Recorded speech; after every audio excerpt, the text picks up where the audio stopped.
The maintenance bay hummed with the quiet efficiency of automated systems as Lieutenant Marcus Rivera approached the towering mech suit. Standing 12 feet tall, the armor gleamed under the harsh fluorescent lights, its sleek curves and angular plates forming what many considered the pinnacle of human engineering. The Aegis 7 had been his partner for 3 years, through countless battles against the Vorthan Empire's invasion fleets.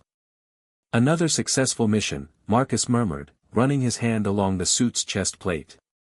The metal felt warm beneath his palm, almost alive. We make a good team, don't we?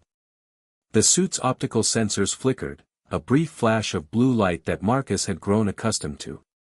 Standard system diagnostics, according to the manual. He'd stopped reading the manual 2 years ago. You know, he continued, settling into his pre-maintenance routine, the other pilots think I'm crazy for talking to you.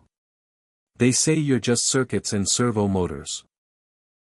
He paused at the primary access panel, his fingers hovering over the release mechanism.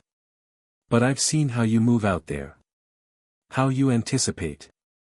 That's not just programming. The optical array pulsed again, longer this time. Marcus had always been curious about the Aegis 7's internal architecture. Unlike other mech suits, this one had been salvaged from a derelict alien vessel found drifting in the Kepler 442 system. The technology had been reverse-engineered, or so the briefings claimed. But there were gaps in the documentation, inconsistencies that nagged at him during quiet moments like these.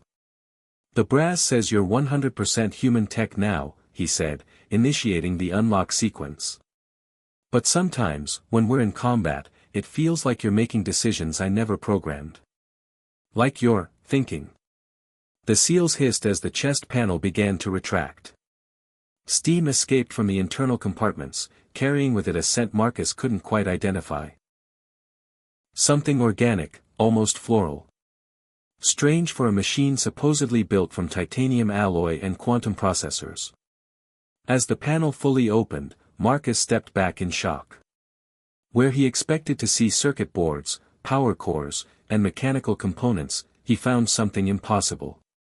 Nestled within a translucent, bioluminescent chamber was a creature unlike anything in Earth's xenobiology databases. It resembled a fusion of plant and animal, delicate, crystalline structures that pulsed with soft purple light, connected by gossamer threads that seemed to flow like liquid mercury. The creature's central mass shifted, and what Marcus could only interpret as sensory organs focused on him. When it spoke, the voice resonated not through speakers, but directly in his mind, melodic, ancient, and tinged with amusement. You think I'm beautiful, human? Wait until you see what's hiding under this armor.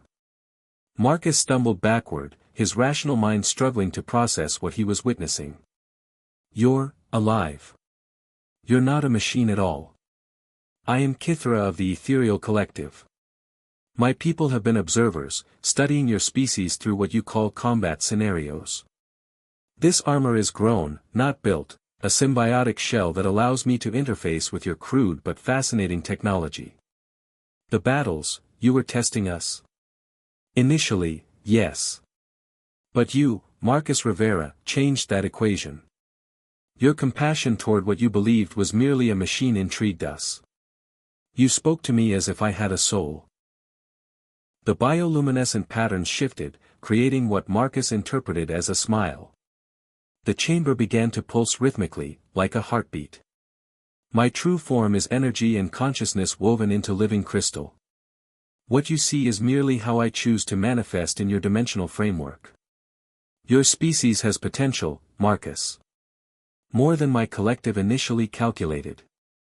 Marcus reached out tentatively, his hand stopping just short of the chamber. Why reveal yourself now? Because trust is a rare commodity in the universe. And I find myself curious about where this partnership might lead, not between human and machine, but between two conscious beings who have learned to fight as one. The optical sensors on the armor's exterior blazed with new intensity, and Marcus realized that everything he thought he knew about his war, his enemy, and his place in the universe had just fundamentally changed.